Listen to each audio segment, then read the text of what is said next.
El 30 de marzo, la primera ministra británica, Theresa May, activó el proceso de separación con la Unión Europea, el famoso artículo 50 del Tratado de la Unión. Realmente se trata de dos procesos distintos. En primer lugar, un proceso de separación en sentido estricto, de un club al que el Reino Unido ha pertenecido durante más de 30 años, y el segundo proceso, quizá el más importante, el que más implicaciones tiene para todo el mundo, es cuál va a ser la relación económica, comercial, incluso laboral o humana del Reino Unido con el resto de Europa.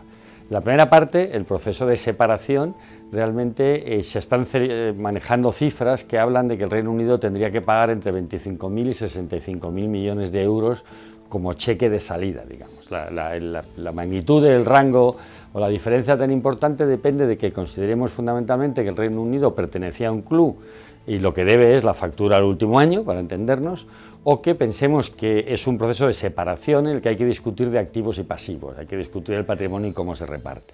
Y todo eso daría lugar a una cifra muy distinta. Pero eso, como digo, es una decisión menor. La decisión importante es cuál va a ser la relación económica, comercial y humana entre el Reino Unido y la Unión Europea a partir de entonces. Y ahí hay tres facetas muy importantes. Primero, el Reino Unido va a ser un socio comercial. ¿En qué condiciones con la Unión Europea? Va a tener un acuerdo preferencial de comercio, por ejemplo, como el que muchos países de América Latina, como el que Mercosur lleva tiempo intentando negociar, o países del ALCA, etcétera, o Chile, por ejemplo, primera decisión, o va a tener una relación como un país tercero, lo que diríamos sujeto a las reglas de la OMC, la Organización Mundial de Comercio, y una cláusula de nación más favorecida. Hay que recordar que el Reino Unido es el socio más importante de la Unión Europea, tanto como importaciones como exportaciones. Segunda relación fundamental para el Reino Unido es la relación financiera. Va a poder mantener el Reino Unido y los bancos en el Reino Unido el acceso privilegiado al continente europeo y a las finanzas europeas. Recordemos que Londres es sin duda hoy la plaza financiera del Reino Unido. Y pensemos que ya en toda la prensa europea hay un gran debate sobre qué parte del sistema financiero se quiere llevar cada país.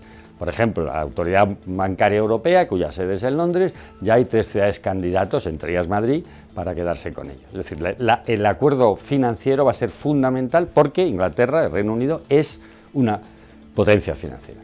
Y el tercero y el más importante quizá, aunque probablemente el que todavía estamos hablando poco, es el acuerdo humano, el acuerdo laboral.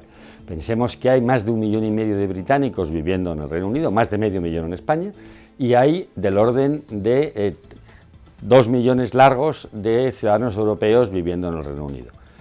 Muchas de estas personas llevan pagando impuestos y, lo que es más, pagando pensiones en el Reino Unido o británicos en España. ¿Qué va a pasar con eso? Es una parte muy importante.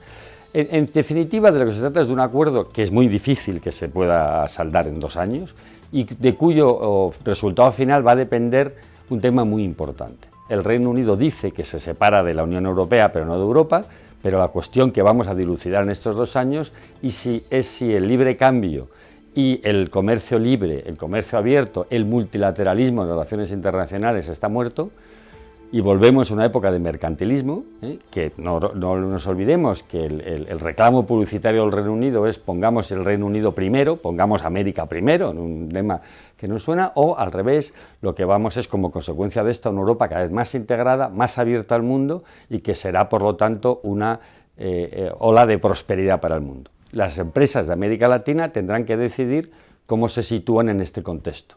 Si se apuestan por posicionarse cada vez más en una Europa unida o se protegen, se reservan y se separan de un proceso que va a ser, insisto, complicado, difícil y complejo.